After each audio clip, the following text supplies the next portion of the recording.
Good evening students. जैसा कि आपको पता है कि मैं Jitendra Kumar chemistry teacher from रेसवा सेमेस्टर। आज आप लोगों को केमिस्ट्री में न्यू लेसन जो है चैप्टर 3 आपका होगा, जिसका पार्ट 1 आज इसका कंप्लीट कराएंगे हम लोग। इंजीनियरिंग मटेरियल्स, ये आपके सिलेबस का चैप्टर 3 इंजीनियरिंग मटेरियल्स आज इसका पार्ट 1 होगा। इसमें आपको क्या क्या पढ़ना होगा वो चीज़ हम लोग अभी नोट कर रहे हैं, ठीक है। अब देखते हैं कि इसमें क्या क्या अभी आपको पढ़ना है। तो इसमें आपको मैं नोट कर देता हूं, ये सारी चीज़ें आपको यहाँ पर स्टडी कराई जाएगी। सबसे पहला आपका है कि classification of the engineering material. Classification of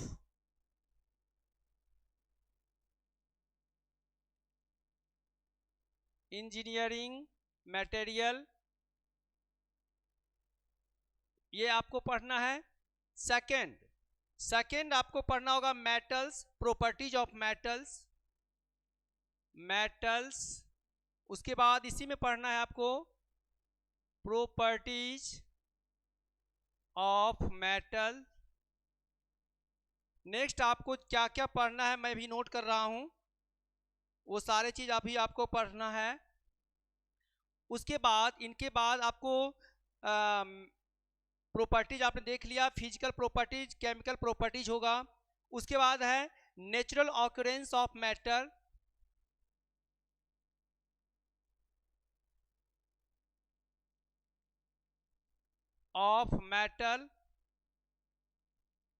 next आपकी जो टॉपिक होगी वो सारे टॉपिक का मैं भी नोट कर रहा हूं।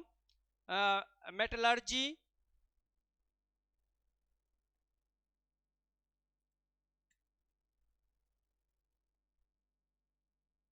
नेक्स्ट आपकी क्या है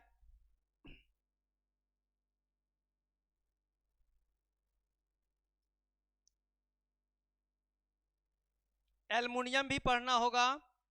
उसके बाद आप इसकी properties copper, aluminium, copper, iron, ये सभी चीजें आपको पढ़ना है। एल्युमिनियम, कॉपर, आयरन, ये सभी चीजें आपको पढ़नी होगी। तो सबसे पहले इतना हम लोग देखते हैं पार्ट वन में आपको classification of the engineering material, ये हम लोग देखना है, ठीक है। इनकी इंजीनियरिंग मटेरियल्स में कितने तरह के होते हैं उसके हम लोग क्लासिफाइड करते हैं। तो चलते हैं first topic classification of the engineering materials के बारे में, ठीक है। क्लासिफिकेशन ऑफ इंजीनियरिंग मटेरियल्स, ये आपका फर्स्ट टॉपिक है। इसके बारे में हम लोग पढ़ेंगे। इसमें मेटल्स एंड नॉन मेटल दोनों तरह की चीज़ों को आपको क्लासिफाइड होगा। मेटल्स एंड नॉन मेटल्स, इसमें आपको पढ़ना है metals and non metals. Second में आपको पढ़ना है नॉन मेटल्स। अब आपको ये जानना होगा कि मेटल्स क्या होता है। देखिए ध्यान से यहां पर मेटल्स के बारे में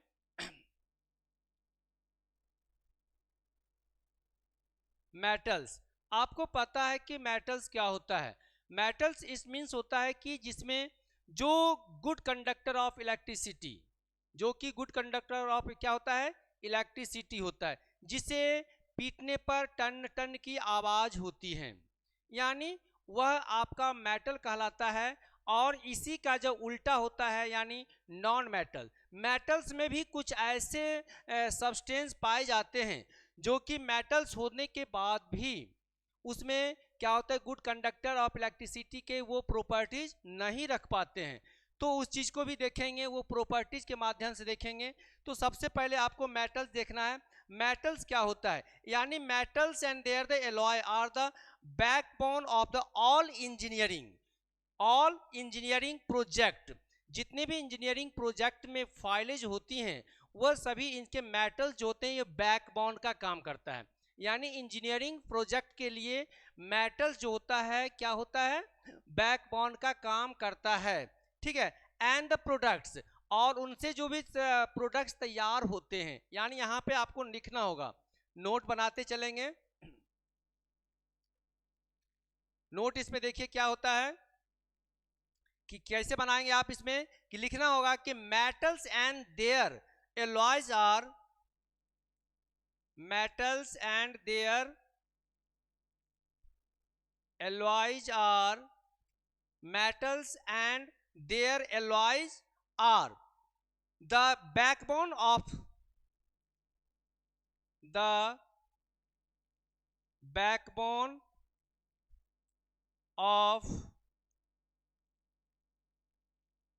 engineering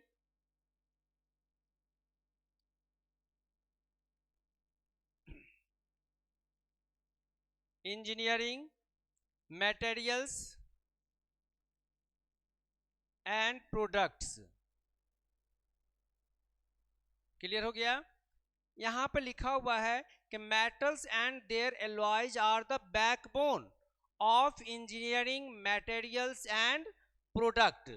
प्रोजेक्ट भी यहां लिख सकते हो, मटेरियल्स की जगह पे क्या लिख सकते हैं, प्रोजेक्ट भी आप लिख सकते हो, प्रोजेक्ट्स। क्लियर है बच्चा कि मेटल समझ में आ गया है कि जितने भी मटेरियल्स होंगे, जितने भी प्रोजेक्ट होंगे, या जी उनके द्वारा बने हुए प्रोडक्ट जो होगा, उन सभी चीजों का यह क्या होता है, बैकबोन होता है। कौन होता है बैकबोन, ये मेटल होता है, ठीक, मेटल्स होते हैं। अब उसके बाद आपको जानना है कि मेटल के बाद क्या क्या इसमें होते हैं, वो आप देख लीजिए। यानी इसकी प्रॉपर्टीज ऑफ मेटल्स, आप इनकी प्रॉपर्टीज आप देखेंगे, properties of metals, properties of metals, इनकी प्रॉपर्टीज जानना है कि मेटल्स की प्रॉपर्टीज क्या होती हैं। ध्यान से देखेंगे प्रॉपर्टीज।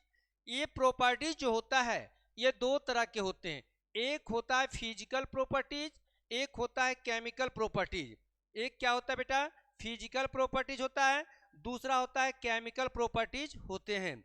यहाँ ध्यान देना है कि प्रॉपर्टी दो तरह के होगा, एक होगा फिजिकल प्रॉपर्टी, सेकेंड होगा केमिकल प्रॉपर्टी। ये इनके प्रॉपर्टीज हैं। अब आपको ये जानना होगा कि प्रॉपर्टीज कर दीजिए,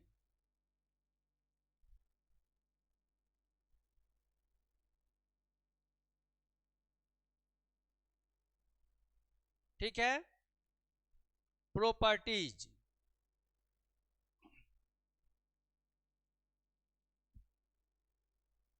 अब आपको फर्स्ट आपको देखना होगा, फर्स्ट क्या है आपका, फिजिकल प्रॉपर्टीज में क्या क्या आते हैं, फिजिकल प्रॉपर्टीज में क्या क्या होते हैं वो जानना है। देखना है कि फिजिकल प्रॉपर्टीज में क्या क्या होते हैं, साथ ही साथ इसके और सारे प्रॉपर्टीज लिखना होगा बेटा, और सारे प्रॉपर्टीज होते हैं उसको भी नोट कर लेते हैं हम लोग। जितने भी प्रॉपर्टीज पहले हैं उसको पहले हम लोग कर लेते हैं कि कितने प्रॉपर्टीज इसमें हम लोग को पढ़ना है, ठीक है।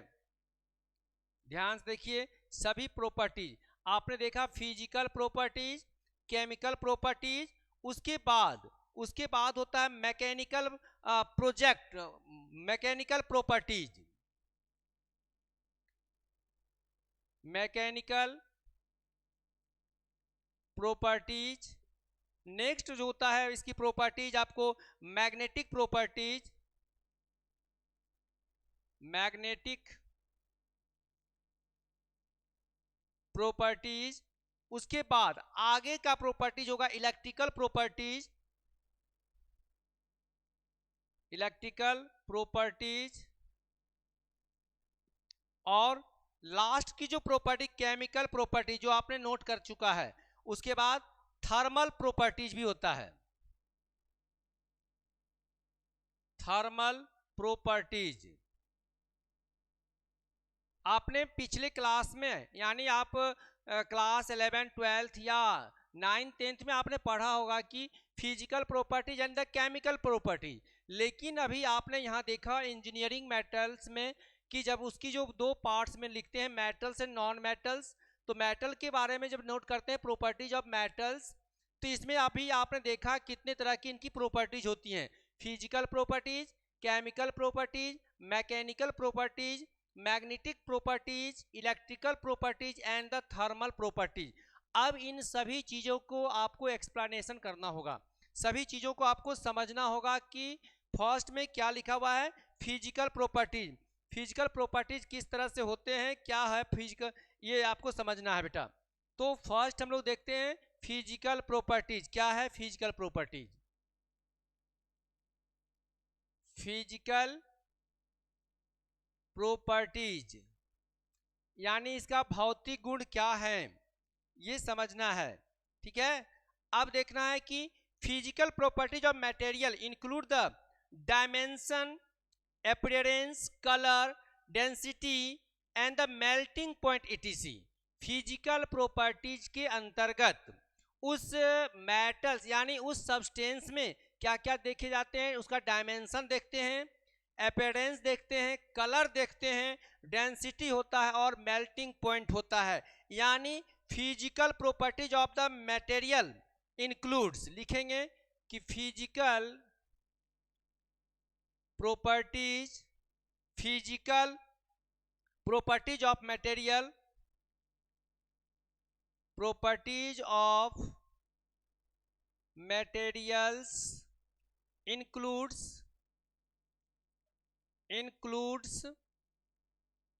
क्या क्या होता है, include it's dimension, its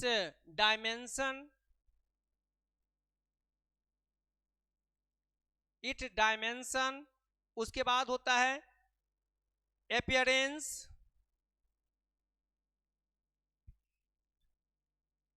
density, colour and the melting point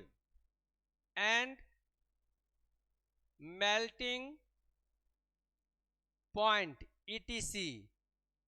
आपको समझ में आ गया होगा बच्चा कि आप यहां देख रहे हो कि जब हम इसकी फिजिकल प्रॉपर्टीज जानते हैं यानी physical properties of the material, उसमें क्या क्या चीजें होते हैं, इंक्लूड्स इज द डायमेंशन, उसकी डायमेंशन देखते हैं, अपीयरेंस देखते हैं, डेंसिटी देखते हैं, किस कलर का होता है, एंड मेल्टिंग पॉइंट देखते हैं उसमें, ठीक है। इन चीजों को आपको समझना होगा कि इनके फिजिकल प्रॉपर्टीज में उनकी डायमेंशन क्या कैसी होती है, अपीयरेंस कैसा होता है, density, colour and the melting point के बारे में आपको पढ़ना होगा, ठीक है। तो सबसे पहले अपीयरेंस देखते हैं, अपीयरेंस क्या होता है। फर्स्ट पॉइंट आपको देखना होगा अपीयरेंस। अपीयरेंस आपको देखना है, देखिए सिंपल है एकदम। अपीयरेंस क्या होता है, सारा चीज मैं नोट कर रहा हूं। Metal the differ in the their the appearance, aluminium is the silvery white, copper is the brownish, some metals are the lustre, some are डल।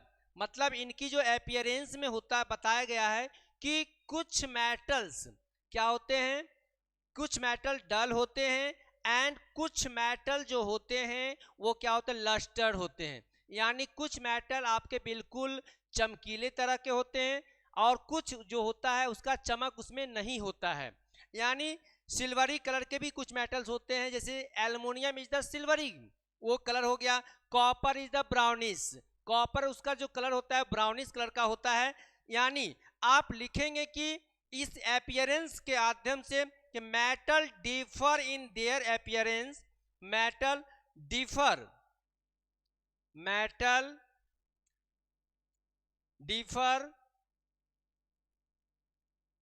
ठीक है, metal differ in their appearance appearance in their appearance क्या क्या पाए जाते हैं? Aluminium is the silvery white, उसमें क्या पाए जाते हैं? एल्युमिनियम जो होता है वो सिल्वरी वाइट होता है। एल्युमिनियम कैसा कलर होता है? सिल्वरी वाइट कलर का होगा। कॉपर जो होगा वो ब्राउनिश कलर का होता है। और उसके साथ साथ some metal are the lustre and some are dull. Some metal are lustres and some are dull, यानी कुछ मेटल्स होते हैं जो बहुत ही चमकीले होते हैं, लेकिन कुछ जो होता है वो क्या होता है? डल होता है। ठीक है, ये समझ में आ गई बात ना? यानी उसके बाद where the mild steel has the smooth finish with the bluish the black then, यानी कुछ मेटल्स होते हैं स्मूथ होते हैं। some metals are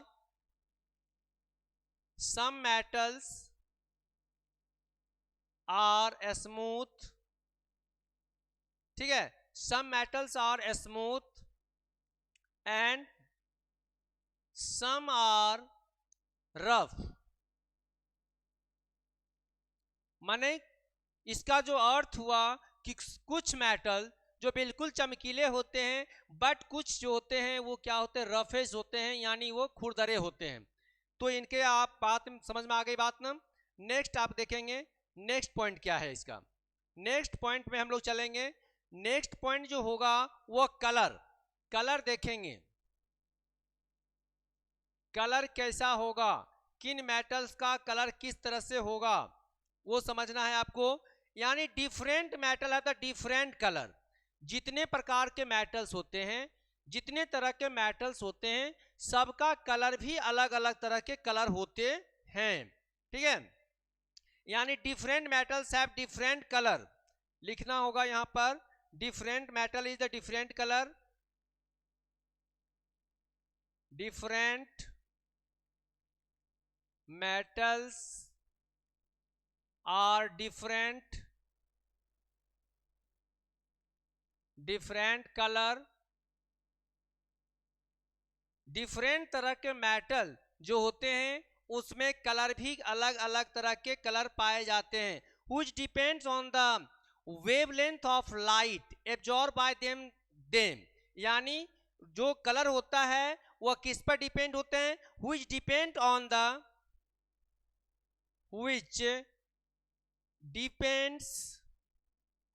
the wavelength light, wavelength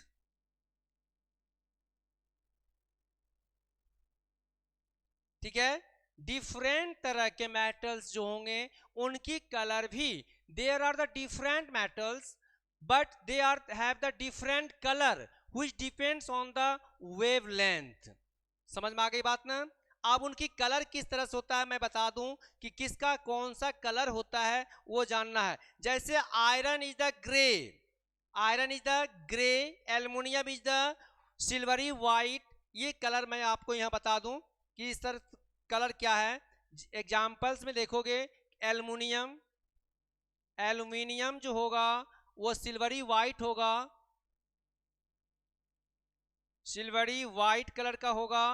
iron जो होगा वो ब्लैकिश कलर का हो सकता है। ठीक है, इज द ग्रे, ये ग्रे कलर का। उसके बाद कॉपर जो होगा ब्राउनिश कलर का होगा। गोल्ड होगा येलो कलर का होगा। ये कई तरह के मेटल्स मैंने पहले लिख दिया कि different metals are different colour. ध्यान दीजिएगा।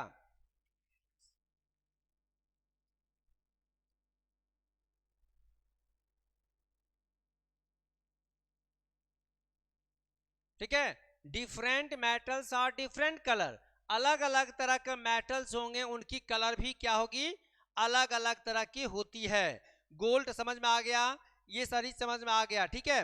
अब जानते हैं नेक्स्ट इनका जो टॉपिक होगा वो डेंसिटी कैसा होता है। डेंसिटी के बारे में आपको पढ़ना होगा, ठीक है। डेंसिटी देखिए,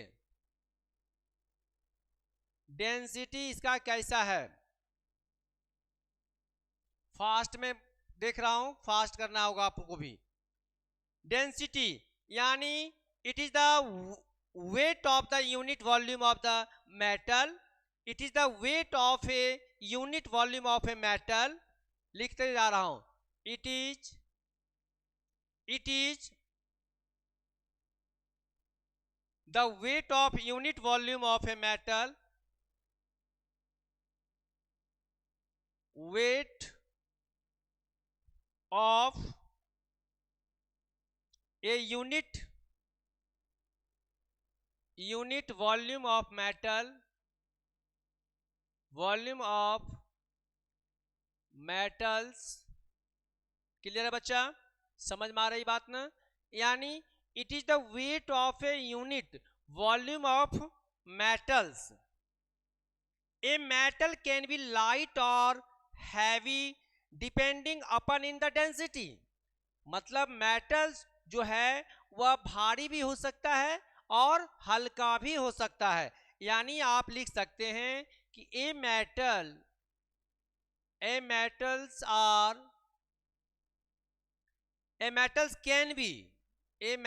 can be light and heavy, यानी हल्का भी हो सकता है या तो भारी भी हो सकता है, एंड लाइट और हैवी कर दीजिए, और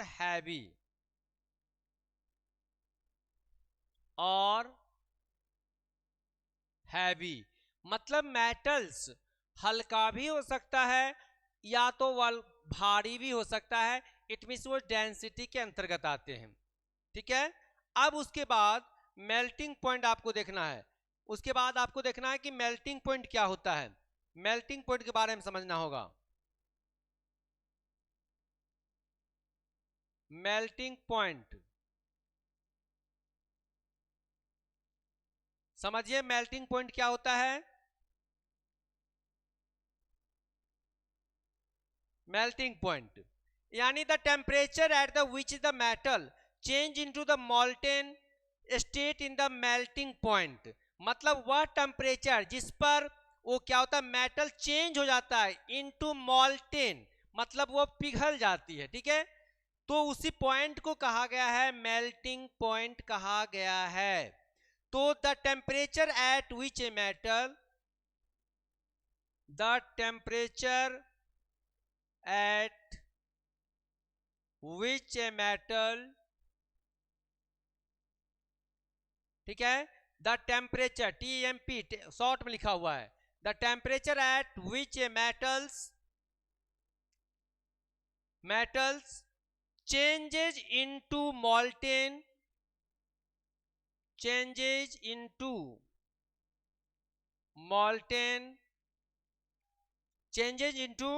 मोल्टेन, ठीक है। क्या कहलाएगा उसके बाद, state is it melting point, state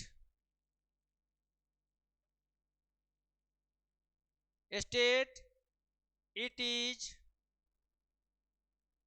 melting point. समझ में आ गई बात ना। यहां लिखा हुआ है कि the temperature at the which melt changes into the molten state it is melting point, मतलब जो मेटल जो है जिस टेम्परेचर पर वो मोल्टेन हो जाता है, चेंज इनटू मोल्टेन, तो उसी पॉइंट को कहा गया है मेल्टिंग पॉइंट कहा गया है। उसे क्या कहा गया है, मेल्टिंग पॉइंट कहा गया है, ठीक है। समझ में आ गई बात ना।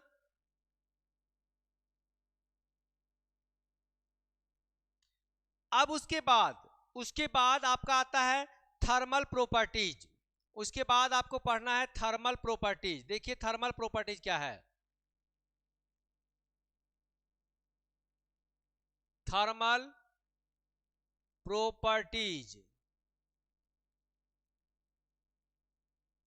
थर्मल प्रॉपर्टीज में देखना होगा कि इसमें क्या है।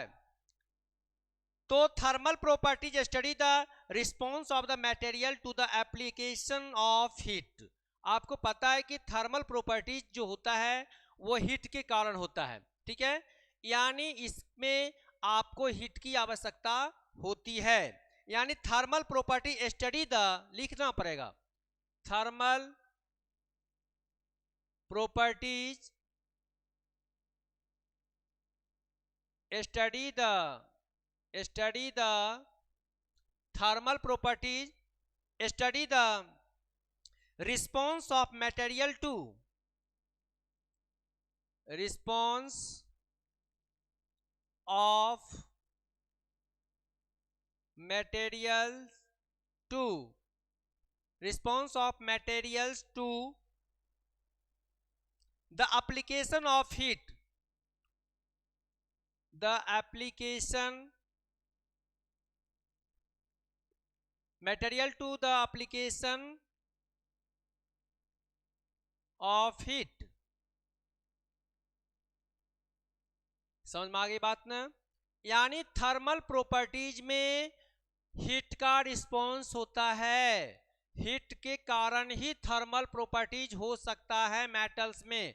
जब मेटल्स को हम गर्म करेंगे तो उसकी आकार बदल सकती है ना, उसकी कलर भी चेंज हो सकता है, तो वह एप्लीकेशन क्या होगा, हीट होगा। वो क्या होगा, आपका हीट होगा।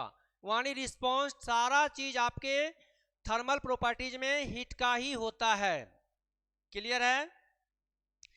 और important thermal properties of metals जो इसके अंतर्गत जो आते हैं, the important thermal properties of metals are follow, यानी लिख देंगे the thermal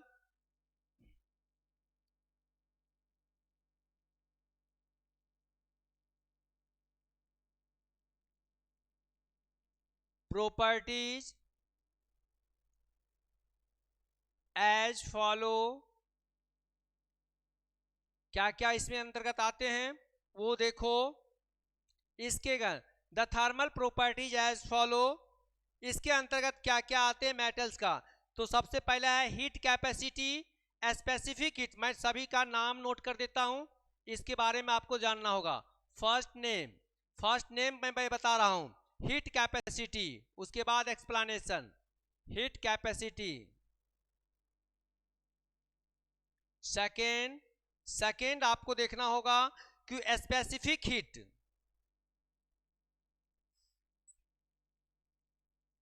specific heat. Third आपको देखना होगा thermal expansion. Thermal expansion.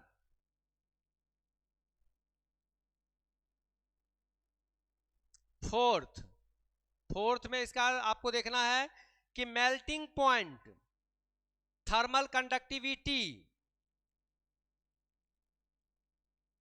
Melting point,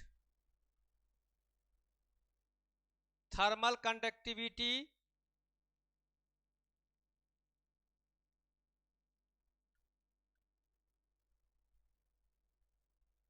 next 6 point जो होगा थर्मल शॉक रेसिस्टेंस,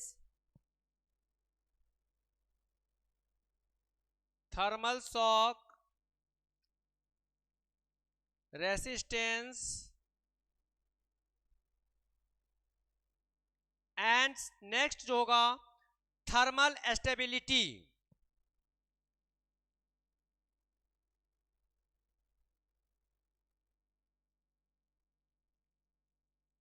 अब आपको यहां पे समझ में आ गया होगा कि thermal property study the response of the materials to the application of heat. यानी थर्मल प्रॉपर्टीज जो होता है वो हीट पर डिपेंड्स होते हैं। आपको समझ में आ गया, वो हीट पर ही रिस्पॉन्सिबल होता है।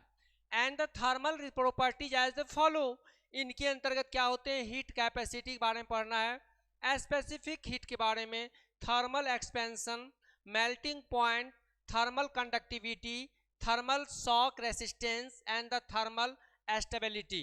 इन चीज़ों को आपको अब स्टडी करनी है। ठीक है बच्चा।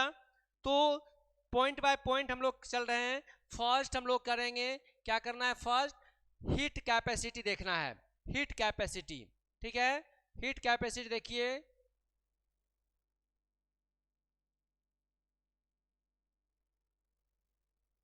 हीट कैपेसिटी आपको देखना है, ध्यान दीजिए हीट कैपेसिटी क्या है।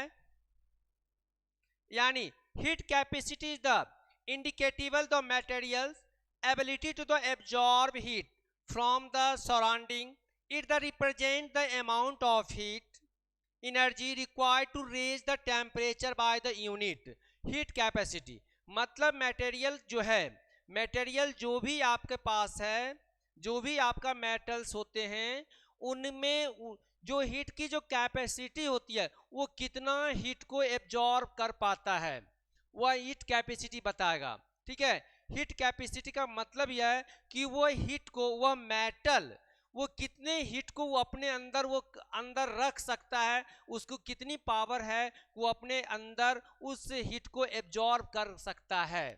क्लियर। अब यहां देखेंगे कि heat capacity the indicative of material, लिखेंगे it is indicative of material,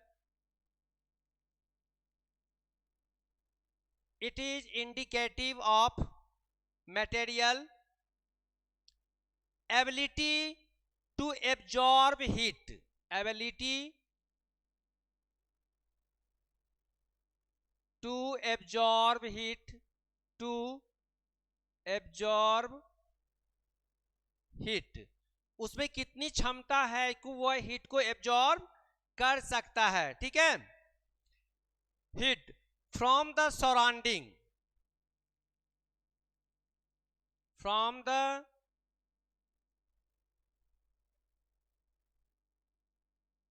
surroundings. ठीक, समझ में आ गई बात ना। उस नेक्स्ट आप इसमें देखेंगे कि it the represent the amount of heat energy, it represent the amount of, it represent the amount of heat, amount of heat energy required to raise the energy,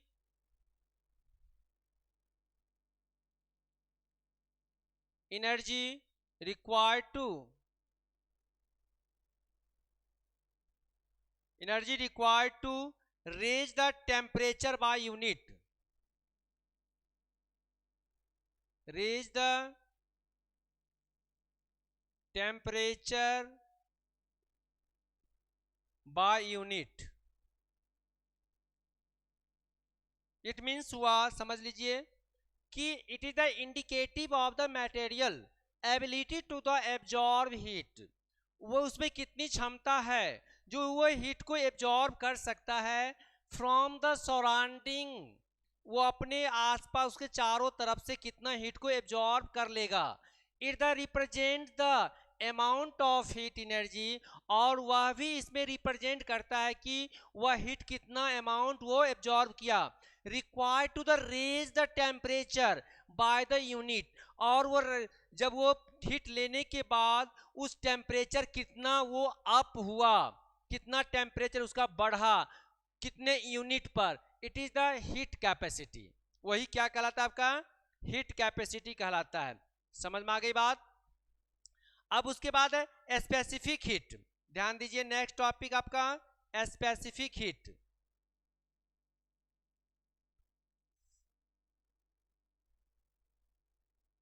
specific heat next आपका है, specific heat है, इसके बारे में आपको जानना होगा specific heat क्या होता है। ठीक है, यानी it is the quality of heat added to the unit mass to raise it temperature by 1 degree. It is the quality of heat, it is quality of heat,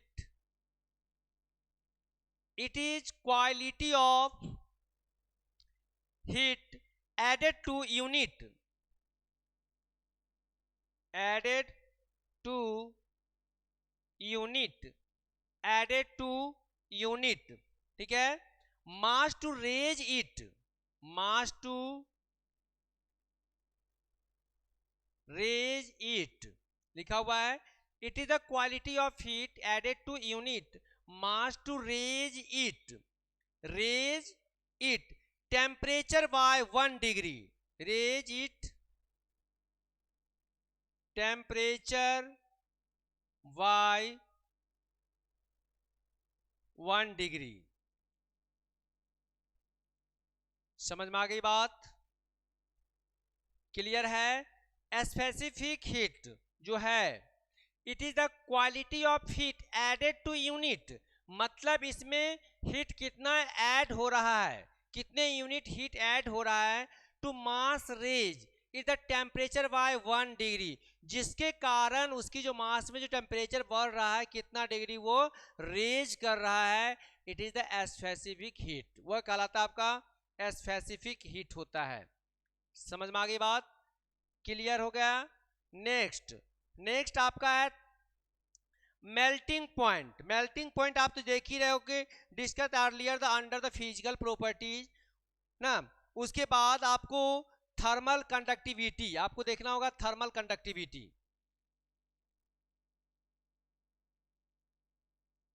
thermal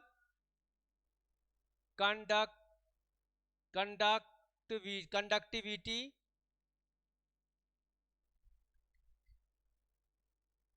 ये समझना है आपको। ये क्या होता है? ये थर्मल कंडक्टिविटी ध्यान से देखेंगे, ये क्या है? It is the rate of which it can flow through a material under the influence of the given the temperature gradient. It is the rate at, मैं नोट कर रहा हूं, it is the rate at, it is the rate at, ठीक है, it is the rate at which heat can flow, which heat can flow, which heat can flow, ठीक है, which can flow through a material under the, through material under the, लिखा हुआ है through materials under the influence of given temperature,